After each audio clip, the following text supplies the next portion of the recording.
So here's the second thing then about God's grace. You say this, that God's grace forgives us even when we don't deserve it.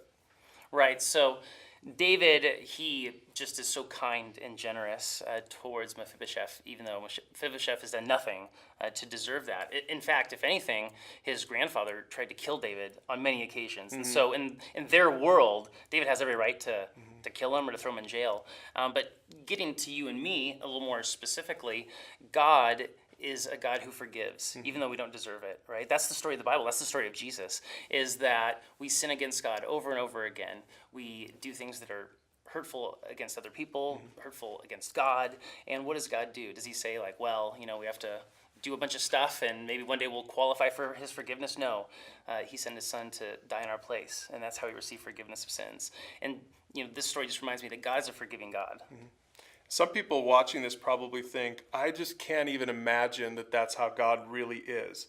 Maybe because of church, or maybe because of an overbearing parent that they had, or whatever. And so what would you say to that person who's sitting there with that objection maybe to this? Yeah, and that's true. That's a lot of us might have a twisted view of God because of twisted views of adults, parents, people in our lives.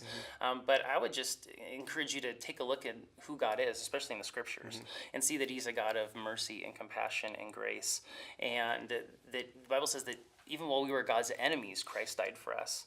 And God's love goes so deep for us that we have no sense of how much God is on our side. And so I think one of the best things to do is to get to know the God of the Bible and see that heart of love.